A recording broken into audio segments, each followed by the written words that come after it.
Welcome back. Damian Lee took to social media shortly after the announcement of Louisville's self-imposed postseason ban to offer his condolences to fellow graduate guard Trey Lewis. Plenty of current Louisville players taking to social media to support the program, and several former Cards doing the same as well, like former Card point guard, Terry Rozier, currently playing for the Celtics, tweeted out sick and speechless, encouraging the current team to close the season strongly. And fellow former guard Russ Smith, after a series of tweets blasting ESPN and saying it feels bad for the Cards, tweeted, "Now back to the basketball, L1C4."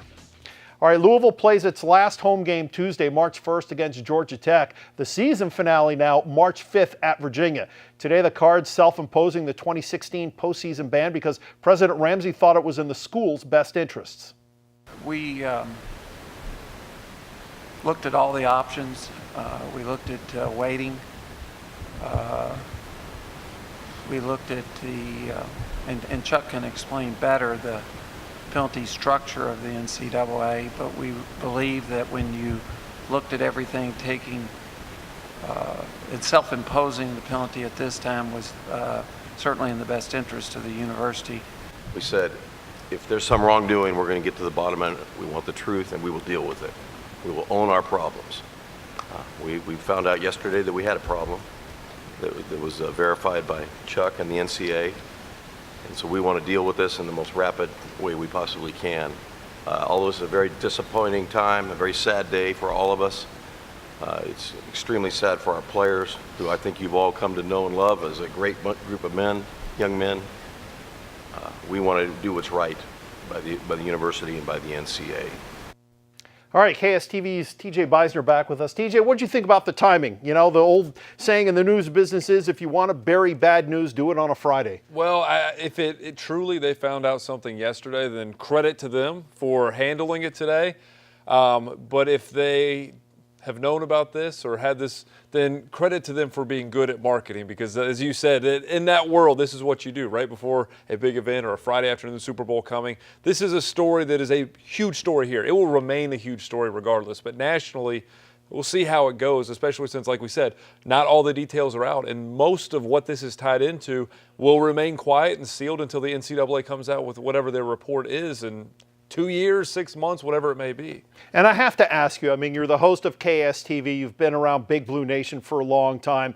One person shouldn't speak for an entire nation. Having said that, give me your take on how you think the Wildcats, just as a whole, are reacting to this. Be honest. That's a rivalry. I mean, right. So having said that, it's tough to judge the whole world based on social media, and I could go on a long rant about my philosophies on that, but I would say that there are plenty of Kentucky fans that are enjoying this, that are having a good time with it. It's part of the rivalry.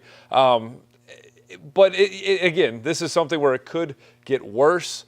This could be something that we move on from and we don't hear, but I feel safe in saying that there is a good portion of Kentucky's fan base that is having some fun today and texting their friends who are Louisville fans. And so now UofL has 9 games left to basically, as the players in the press conference, treat these next 9 games like it's their own personal tournament. Yeah, and honestly, I give a lot of credit to Trey Lewis and Damian Lee, because guys in this situation, they, you know, in letter of the law, they owe nothing to the university. Now, in terms of the relationships and the commitments and those things, that's what comes down to your character. These guys are playing essentially 9 exhibition games. Nothing's stopping them from signing with an agent right now, taking money, going to work out, signing overseas, getting a check, and getting ready for the NBA draft.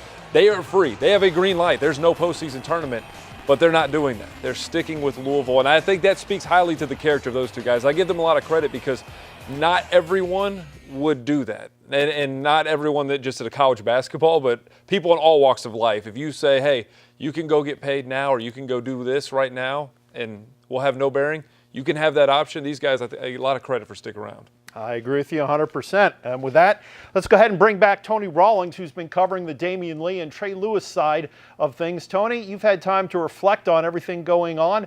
What are your thoughts so far on what we've seen today?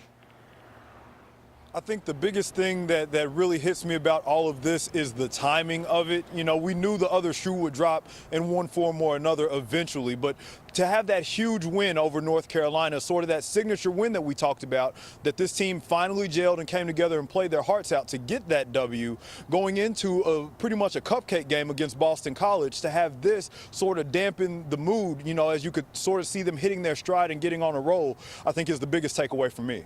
And Tony, you were saying during the press conference, the players did a good job of showing unity and solidarity. Most definitely. All the players on the team were there, truly embodying the phrase that you see at the opening video intro of the games, the "Who got your back? I got your back." And you can certainly see, as we've heard Coach Pitino say time and time again, that this group is a family. This group is a special team, if you will, because they all get along. And with so many egos, so much chances at success and competition for minutes, that's a real rarity in college basketball these days. Here's Trey Lewis talking about that very point. It started when we first got here, me and Damian together. You know, we said that, you know, we're in this together, you know, thick and thin, whatever happens, you know. So right before coming to here, he's like, you know, I love you no matter what. And, like, that's the type of relationship me and him have. And so we still have each other's back. This team, you see, they wanted to be a part of this. You know, they're here with us right now. And we're going to get through this together. So we truly believe we're a family, and we want the community still behind us like they have been. And we're going to keep playing hard for them. So nothing's changed in our minds on the sense of we're still going to give it everything we have. We have 9 games left. 9 games left in the season. We're going to give everything we got. And Tony, the players, Pitino, made sure that the fans were a part of this equation as well. Say it one more time for me, Bruce. Pitino and the players made sure the fans were a part of this equation as well, imploring the fans to make sure they continue to support the Cards. Certainly, you know, it's been interesting to see the dynamic of how well the fans have received Trey and Damian both together, and, you know, just all the love that they've gotten from this fan base. And to have 4 more games at home, I think that drives this point home a little bit more, with this being so close to the end of the year, that they want the fans to continue to come out and continue to support them, because they're certainly a part of this Louisville community. All right, Tony Rawlings, good job. We appreciate it. Talk soon. Of course, Louisville isn't the first university to announce self-imposed postseason bans. Most recently, the University of Missouri, just last month, officials there announcing they would vacate 23 wins from the team's 2013-2014 season and self-impose a postseason ban immediately. The decision followed NCAA violations by donors and associate head coach. Also last month, Cal State announced a postseason ban for its basketball team after the completion of an investigation into allegations of academic fraud.